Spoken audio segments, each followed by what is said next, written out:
Eddie Van Halen walked into Sam Ash Music Store in Los Angeles looking for a specific replacement tube for one of his amps. The store was busy that Saturday, and a salesman was demonstrating a full Marshall stack to a group of interested customers. Eddie, waiting for help, casually leaned closer to examine the amp settings. The salesman immediately turned and said sharply, "Sir, please don't touch those knobs. These are professional-grade amplifiers. If you don't understand tube amp circuitry, you could damage the settings." Eddie stepped back and said politely, "I understand tube amps. I was just curious about your EQ settings." The salesman looked at Eddie, jeans, t-shirt, looking like any other weekend hobbyist, and replied condescendingly, "These Marshall stacks are for professionals who understand tone shaping at the amplifier level. Let me handle the settings." Eddie smiled and asked, "What if I want to hear how it sounds with different settings?"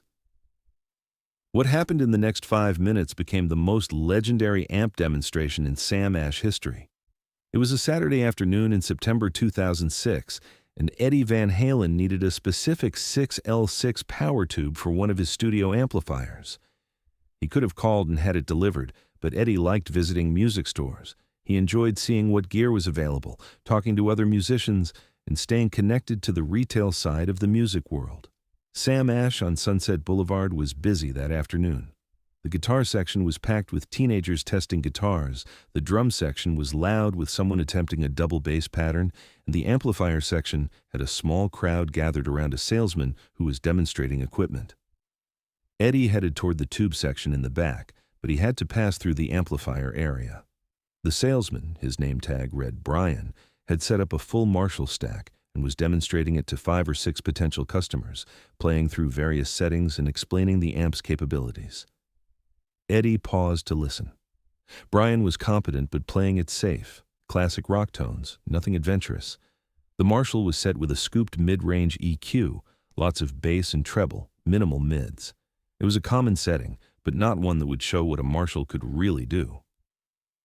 "This is the Marshall JCM 800, the classic rock amp," Brian was explaining, "used by everyone from Slash to Zakk Wylde. You're hearing the signature Marshall sound, aggressive, punchy, with that British character that cuts through any mix." He played some power chords in a pentatonic blues scale. It sounded good but generic. Any decent player in any guitar store could produce that tone. Eddie, still waiting to catch someone's attention to ask about tubes, leaned in slightly to look at the amp's control panel.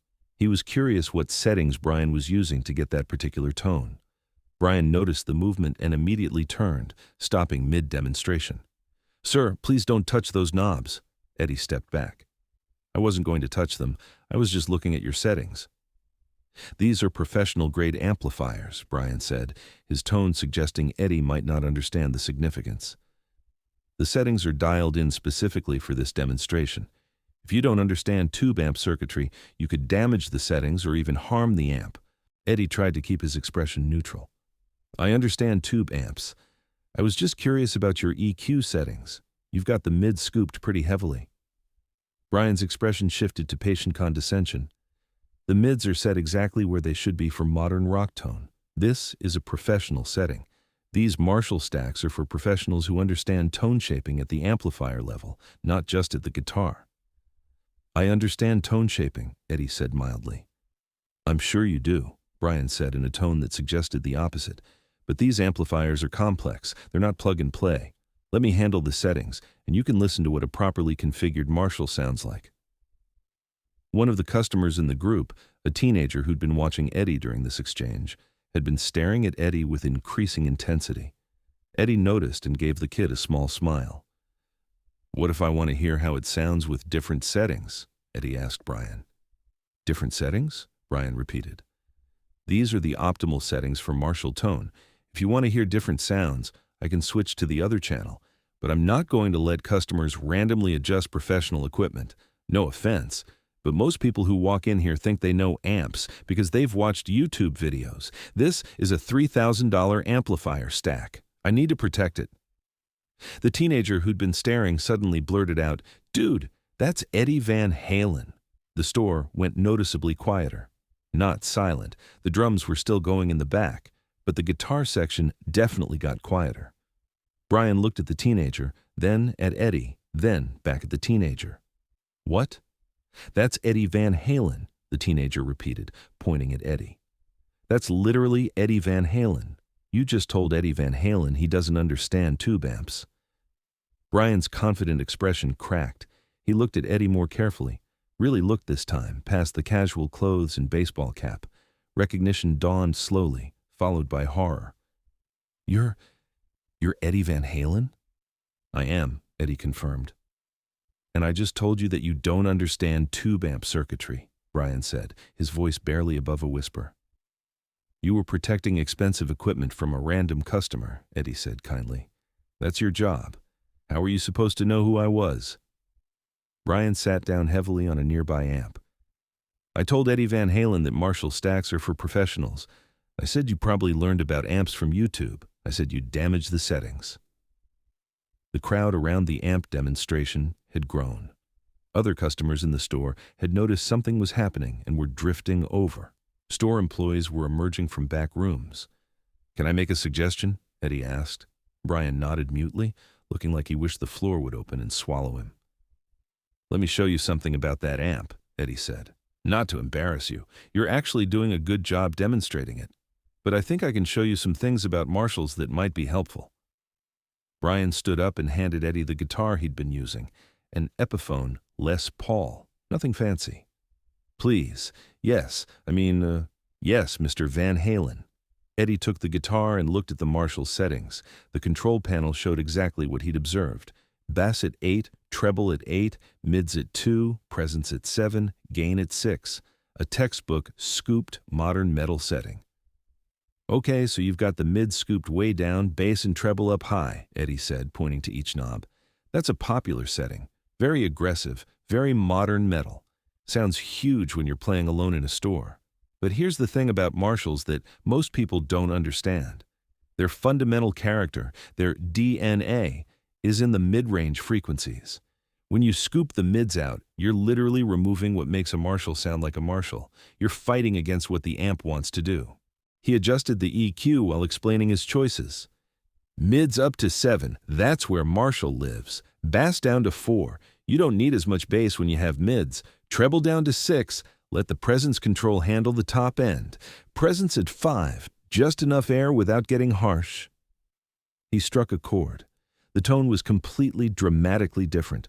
Warm, thick, saturated, but somehow clearer. It had depth and three-dimensional character that the scooped setting had completely lacked. The note seemed to fill the space instead of just hitting your ears. The crowd let out an audible gasp. Brian's jaw dropped. Someone said, "Oh my God," quietly. Hear the difference? Eddie asked. This is what a Marshall actually sounds like. This is the tone you hear on classic rock records. It's not about maximum aggression or sounding huge in isolation. It's about harmonic richness and sitting in a mix. The mid-range is where all the musical information lives. Bass and treble are just the frame around the picture. The picture itself is mids. He played the opening chords of Ain't Talkin' About Love. Simple, powerful, that brown sound that had defined an era. The Marshall was responding like a living thing, breathing with the notes. Even with the stock Epiphone Les Paul, the tone was unmistakably Eddie Van Halen. People in the store were literally stopping what they were doing and walking over. The drum section had gone quiet. Even the staff behind the checkout counter had come around to watch. Now, about tube amps and circuitry, Eddie continued, addressing Brian, but really teaching the entire crowd of maybe 30 people that had gathered. You're right that they're complex, but the complexity is beautiful, not scary. Tubes don't just amplify, they add harmonic content. They compress in musical ways. They respond to your playing dynamics in ways that solid-state amps and digital modeling can't quite capture.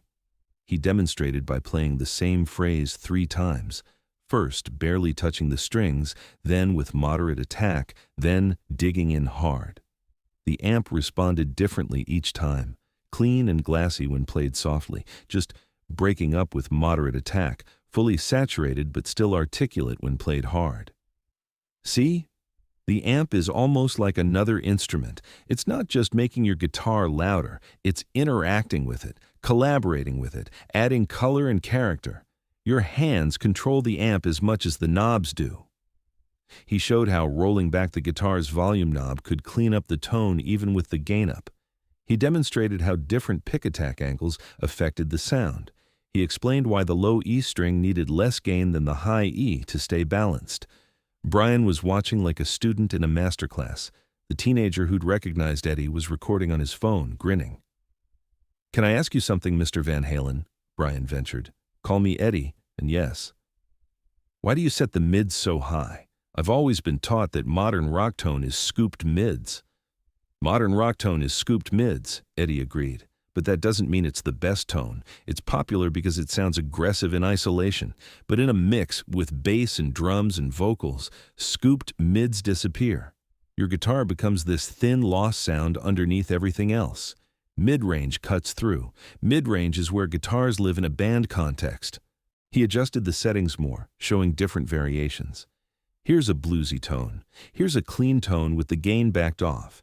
Here's a high-gain lead tone that still has clarity. Same amp, different settings, different techniques. For the next 10 minutes, Eddie essentially gave a free masterclass on Marshall amplifiers to everyone in the store. He talked about power tube saturation versus preamp distortion, explained why speaker choice matters, demonstrated how guitar volume knobs interact with amp gain, and showed techniques for getting different sounds from the same amp. Brian was taking notes on his phone. Other customers were asking questions. Store employees had gathered to watch. The store manager was simultaneously thrilled and concerned about protocol. Finally, Eddie handed the guitar back to Brian. "You're a good demonstrator. You know the technical specs, you play well, you engage with customers. You just needed to understand that there's a difference between popular settings and optimal settings, and that sometimes the guy in jeans and a t-shirt might know more than he looks like he knows." Brian stood up and extended his hand. "Mr. Van Halen, Eddie, I'm so sorry for being condescending, and thank you for the lesson. That was incredible." "Don't apologize for doing your job," Eddie said, shaking his hand. "You were protecting expensive equipment. That's responsible. The only thing I'd suggest is staying curious. Don't assume you know everything about any piece of gear. I've been playing Marshalls for 40 years, and I still discover new things about them." Eddie finally got his replacement tube. The store manager insisted it was free, and spent another 20 minutes taking photos with customers and signing guitars. Brian asked Eddie to sign his employee name tag, which Eddie did with a note. "Never stop learning, even about amps you think you know." After Eddie left, Brian framed that name tag. It hung in his apartment for years, then in his own music store after he eventually opened one. The story spread through the music retail world instantly.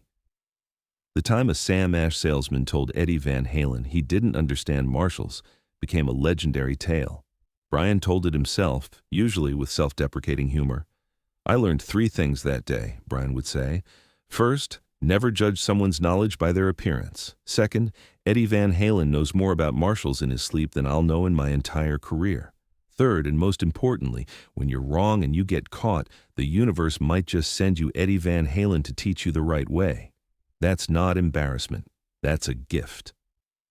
The video recorded by the teenager went viral, racking up millions of views. The comments were unanimous in their appreciation. The salesman's face when he realizes who he's talking to. Eddie turning gatekeeping into a teaching moment. That tone difference when Eddie adjusted the mids. Wow. And this is why Eddie Van Halen is a legend, not just for playing, but for sharing knowledge. When Eddie died in 2020, Brian posted a long tribute including the video and the signed name tag. "In 2006, I condescended to Eddie Van Halen about Marshall amplifiers, the thing he's literally famous for using. He could have destroyed me. Instead, he taught me, taught everyone watching, and treated my ignorance with kindness and patience. He turned my worst professional moment into my best learning experience. That's not just talent, that's character. Rest in peace, Eddie. Thank you for the masterclass and the grace." If this story moved you, subscribe and share. Have you ever been taught a lesson by someone you'd underestimated? Share your story in the comments.